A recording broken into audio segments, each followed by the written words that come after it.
సత్సంగం నువ్వు చెప్పావు కదా, అదే ఒక్కసారి వచ్చిన షిరిడీకి కానీ సత్సంగానికి కానీ వాళ్ళు చేంజెస్ వస్తాయి అంటారు కదా. అట్లే మేము ప్రతిసారి సత్సంగానికి వెళ్ళినప్పుడు మాకు చేంజెస్ వస్తూ ఉంటాయి.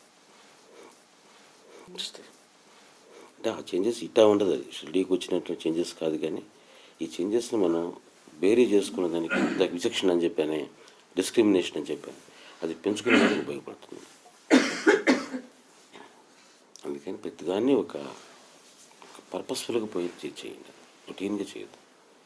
సత్సంగం చేయాలా, పోవాలా, పోకపోతే కరెక్ట్ కాదు, బాబా కోపం వస్తుంది, మనకి ఏదో కీడు జరుగుతుంది, ఇటువంటివి కాదు.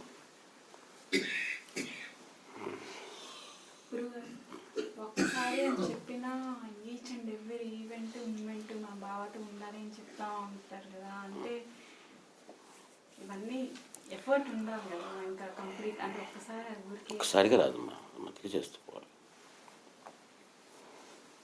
చేసుకుంటూ రండి. ఇప్పటికేంతో మార్పు వచ్చింది, సత్సంగం కలిగిపోతుంటే నీళ్ళు ఎంత మార్పు వచ్చింది. అట్లాగే ఇంకా ఇంకా ఇంకా ఇంకా పర్పస్ఫుల్గా ఉండాలి, మీనింగ్ఫుల్గా ఉండాలి సత్సంగాలు చేయడానికి. లేకపోతే సత్సంగాలకి వాల్యూ లేదు, ఎందుకు చేయాలి? అందరికీ కందినట్టుగా అందరిలోనూ మార్పు వచ్చే రకంగా ఏదైతే బాగుంటుందో వచ్చేసుకో. దానికంటే ఒక పద్ధతి అంటూ ఏం లేదు. మెయిన్గా ఒకటే, సాయి ఊసే సాయి ధ్యాసే, లేదు లేదు ఇక వేరు మాకు. ఈ సాయి ఊసు సాయి ధ్యాస ఏ పద్ధతులు చేసుకుంటాం ఆ పద్ధతులు చేసుకుంటాం. సత్సంగానికి శంకరాచార్యులు చక్కగా చెప్పాడు, అది మనకు ఎప్పుడు గుర్తుండాలి. సత్సంగత్వే నిస్సంగత్వం, నిస్సంగత్వే నిర్మోహత్వం, నిర్మోహత్వే నిశ్చలతత్వం, నిశ్చలతత్వే జీవన్ముక్తి. ఈ ట్రాన్స్ఫర్మేషన్స్ స్టెప్ బై స్టెప్ మళ్ళీ ఎంతవరకు జరుగుతున్నాయి. నిస్సంగత్వం అని అంటే 24 గంటలు వాడి దగ్గర పోయి మాట్లాడాలా, వీడి దగ్గర పోయి మాట్లాడాలా, ఏదో పుస్తకం తీసుకొని చదవాలని కాకుండా కాసేపు మన బాబా దగ్గర హ్యాపీగా కూర్చోగలుగుతున్నామా, మనం కాసేపు కూర్చున్నప్పుడు ఆనందంగా ఉండగలుగుతున్నామా, అది నిస్సంగత్వం అంటే. నిస్సంగత్వం అంటే ఎవరితో పలకూడదు, తలుపు తాళం వేసుకుని కూర్చోటం కాదు.